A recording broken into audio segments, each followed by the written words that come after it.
मुद्दा एकदम साफ था। डिप्रेशन की थ्योरी चारों तरफ फ्लॉन्ट हो गई थी।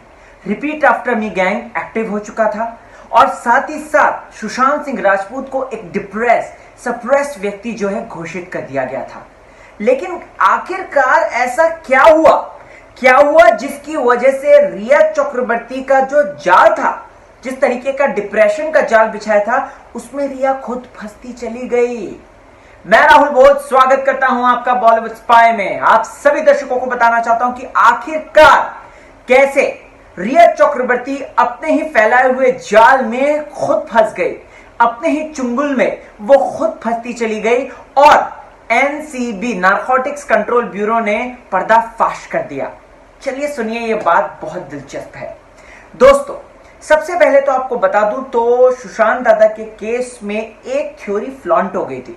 वो थ्योरी ये थी कि Sushant Singh Rajput was a depressed man, बहुत ज्यादा डिप्रेस्ड था, बहुत ज्यादा। वो उसका जो है मेडिकेशन चल रहा था और साथ ही साथ उसे दवाइयां दे रही थी।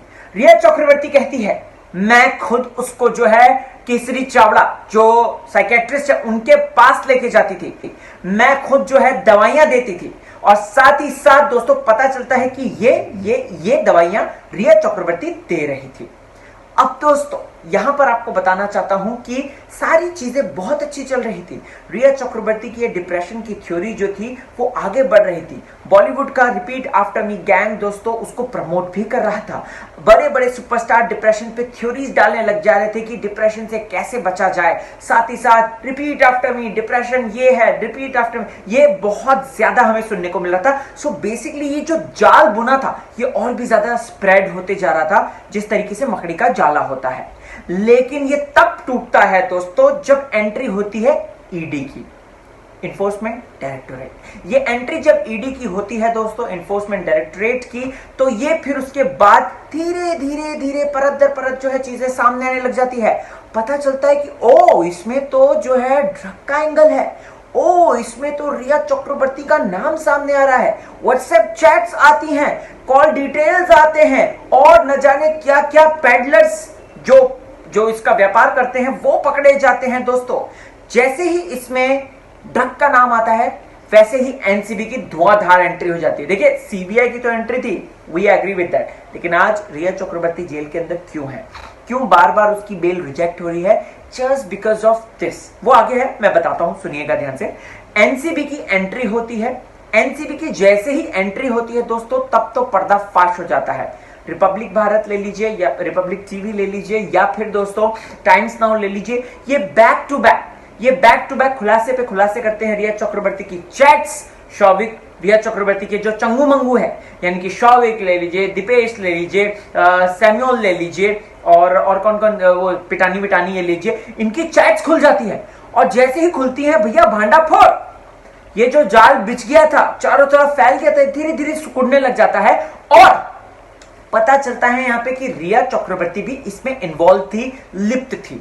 फिर उसके बाद दोस्तों क्या होता है, फिर उसके बाद जब एनसीबी की कार्रवाई रिया पे होने ही वाली होती है उससे पहले धड़ल्ले से तक का इंटरव्यू आ जाता है। ले भैया उसमें तो ऐसा कि मैं तो भैया करती नहीं थी, ये मेरी चैट्स नहीं है, मैं करती ही नहीं थी, मैं तो सिर्फ और सिर्फ सुशांत सिंह राजपूत तक ट्रांसफर कर देती थी, राइट मैं मतलब पार्टी से लेती थी, सुशांत तक दे देती थी और मेरा और कोई काम नहीं था, राइट। रिया चक्रवर्ती ऐसे तक के इंटरव्यू में कहती है। तक के इंटरव्यू में ये भी कहती है रिया चक्रवर्ती सुशांत डिप्रेस था, उसको फैमिली भी प्रॉब्लम कर रही थी, फैमिली सता रही थी उसको। सुशांत सिंह राजपूत जो है उसको ये क्या क्लस्ट्रोफोबिया था, राइट। और सुशांत सिंह राजपूत ने बड़ा हंगामा कर दिया था जब हम पेरिस में एक होटल में रहे थे, वहां की एक पेंटिंग उसको डराती थी, घर में भूत थे, आवाजें सुनाई देती थी और ये जाल दोस्तों फिर से जो है बुनने लग जाते हैं और सटीक होने लग जाता है। इतने में दोस्तों फिर उसके बाद एनसीबी का समन होता है रिया को और रिया फिर उसके बाद पहुंचती है। उसके बाद दोस्तों ये जो जाल बिछा हुआ था ये सिकुड़ने लग जाता है और रिया उसके अंदर फंसने लग जाती है। क्यों? क्योंकि एनसीबी परत दर पहले रिया के चंगू मंगू को पकड़ती है, यानी कि शौविक ले लो, दीपेश ले लो, अपना सैम्यूल ले लो, इन लोगों को पकड़ती है दोस्तों। फिर उसके बाद जाके रिया पर हाथ डालती है और इनका जो ऑफेंस है दोस्तों वो नॉन बेलेबल है। बताना चाहता हूं दोस्तों, इनके ऊपर बहुत सी धाराएं लगाई, मैंने इस पे एक डिटेल वीडियो बनाई है, आप जरूर चेक कीजिएगा बॉलीवुड स्पाई में। सो उससे काफी आपको नॉलेज मिल जाएगी। तो उसमें मैंने बोला है दोस्तों कि जो रिया के ऊपर धाराएं लगी हैं, 21A ले लीजिए, 28, 29 सेक्शन, ये सारे हैं, ठीक है, सब देख लीजिएगा। सो उससे जो है पहले किला कोर्ट, फिर उसके बाद जो है ये अपना हाई कोर्ट, अभी तो अर्जी करेंगे वो, ये सेशन कोर्ट, ये लोग जो है रिया की बेल को खारिज कर देते हैं और 14 दिन की जो न्यायिक हिरासत मिली है रिया को, वो अच्छे से बायखला जेल में उसको व्यतीत कर रही है, ठीक है। अब दोस्तों यहां पर उनके वकील तो सतीश मान शिंदे तो हाईकोर्ट में जाएंगे, वो मैंने आपको बात बताई थी, वो अलग बात है, डिटेल वीडियो उस पर अलग बनाऊंगा मैं। लेकिन यहां पर एनसीबी के चुंगल में क्यों फंसी रिया? एनसीबी के चुंगल में इसलिए फंसी रिया दोस्तों क्योंकि एनसीबी ने सीधा एक क्वेश्चन बोल दिया, ये बताओ सुशांत डिप्रेस्ड था तो तुम उसको ड्रग क्यों देती थी? तुम क्यों देती थी उसको, ये बताओ। और रिया की सिटी पिटी गुम, रिया जो है पकड़ी जाती है। और दोस्तों न्यायिक हिरासत अभी सबके सामने है। सो ये वजह है दोस्तों, ये वजह है कि रिया चक्रवर्ती अपने ही बिछाए हुए जाल में जिस तरीके से डिप्रेशन की थ्योरी चला दी थी, और रिया के सपोर्टर्स जो बॉलीवुड के एक्टर्स हैं उन्होंने रिपीट आफ्टर मी चला दिया था, और न जाने क्या क्या, सुशांत दादा को अच्छे खासे जो व्यक्ति हैं उनको जो है उन्होंने पागल घोषित कर दिया था।